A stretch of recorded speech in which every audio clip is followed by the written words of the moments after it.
Ladies and gentlemen, I am finally back, and you can probably hear it in my voice, but I'm not feeling the greatest. I got strep throat, so I'm just trying to get by right now with everything. But you know, we're back, and today we're gonna be going over the 2021-22 Colorado Avalanche lineup. For those of you who don't know, hockey is tied for football with my favorite sport, and obviously growing up in Colorado, I am a huge Avalanche fan.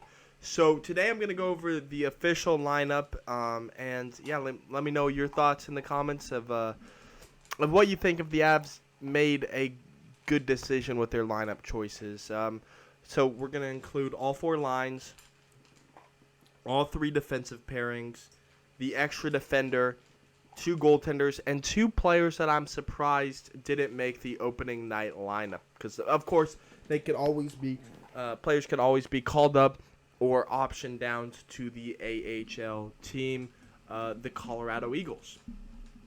As always, I want to remind you that Jesus is king, and I pray you give your life to him. He's got a plan and a purpose for you. And just believe that Jesus died on the cross for your sins. Get to know him. And if you do that, then you are guaranteed a spot in heaven and live with God and Jesus for eternity if you believe that Jesus took your punishment on the cross. That's the only way. Works aren't required.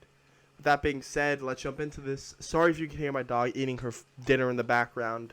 Not much I can do about that, but without further ado, let's jump in. Of course, the first line is pretty obvious. Our best player, Nathan MacKinnon, at center. Mikko Rantanen on the right wing and Landeskog the left wing. This could have been marked down since we re-signed Landeskog as the first line. Like this is obvious, one of the most obvious choices that through the entire league. The second line though is Nichushkin on the left wing, Kadri as the center, and Burakovsky as the right wing. Now, a lot of people, I did predict Nichushkin to be the second-line winger. A lot of people said that they don't like that we're screwed. He should be the third-line winger, which with some of that I do agree with. I do think that Nichushkin, I don't know. I do think Nichushkin is a solid second-line winger, but I could also see him playing on the third line, and I don't hate this move. I know a lot of people criticize me for it, and I really don't mind it. I could have seen Newhook or someone being here, but Nichushkin is here, and I really don't hate it. And obviously Kadri, he's a solid second line center. He's just got to stay out of trouble, keep a cool head, stay in the game, don't get ejected, don't get suspended, and if so, I think we'll have solid middle depth and a solid second-line center. And then, of course, Andrei Burakovsky, one of our best players, was a little quiet in the playoffs, so hopefully when we make it back to the playoffs this year, he'll step it up and be noticeable. But I do like Burakovsky, and I think he is a huge part of this team. On the third line, we do have some surprises. Newhook is playing center. That doesn't surprise me because that's the position we drafted him to be. Alex Newhook, great, one of our top prospects, and I'm excited to see what he can do in a full season. Obviously, JT Compher on the right wing, just a solid winger that has been with us for a while, ever since we brought him in through the Ryan O'Reilly trade way back when. He's been solid for us, and I really like him as a piece of this team. I'm glad we didn't lose him in the expansion draft, although I am sad we lost Donskoy. And Sampo Ranta as the left winger. This actually surprises me a lot because the other night in our other preseason game, Ranta had 4 penalties, and just everyone thought he wouldn't make the team. He did. Congratulations to Sampo Ranta, but obviously he's got stuff to clean up. He cannot be taking all those penalties. He's got to clean up his game a little bit, but I do think he has great potential to be a third-line center, a middle six forward on this team. And then on the fourth line, a bit of a surprise to me is Tyson Jost, Logan O'Connor, and Helm on the left wing. I like Jost, but I was surprised that he is the fourth line center. I would have thought he would have been the third line center. Newhook would have been the third line winger. And then someone who didn't make the opening up lineup, Mikhail Maltsev, would have been the fourth line center. However, I don't hate this. I think this is very solid. Obviously, Newhook being one of our top prospects, and Jost being already a proven center in this league. Also, I like Logan O'Connor. Obviously, we protected him in the expansion draft over Jonas Johansson. So, I do like the decision to have Logan O'Connor on the wing. And then Darren Helm, you know, this is a bit of an interesting choice. We signed him to a one-year deal, so we'll see how he does. If not, I could see Mikhail Maltsev coming up to play in his spot instead. Now, let's go on to the defensive pairing.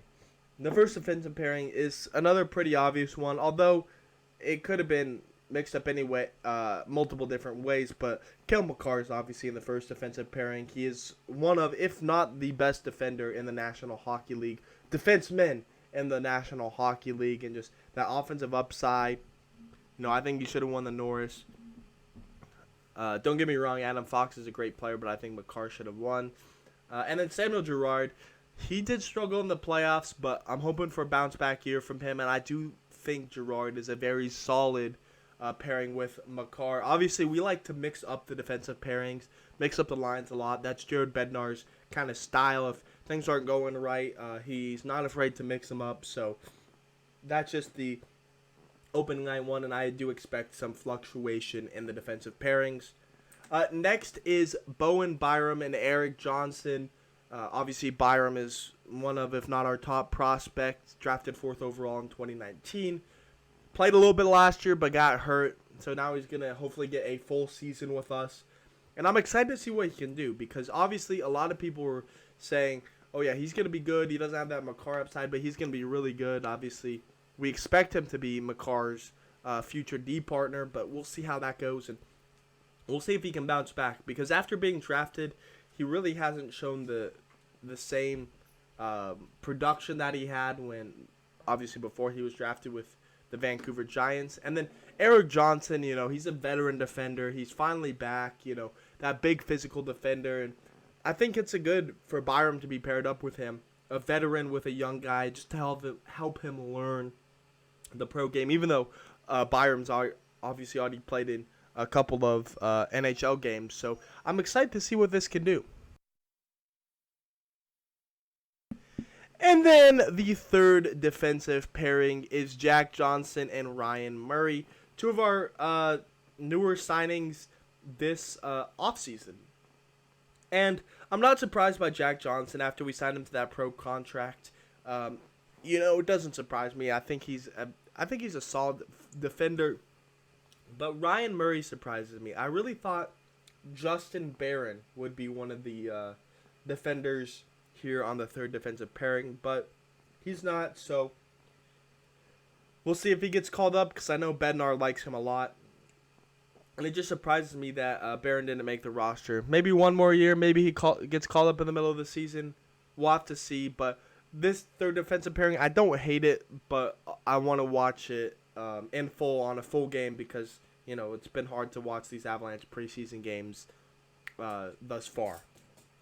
And then the extra defender is Curtis Mcdermott.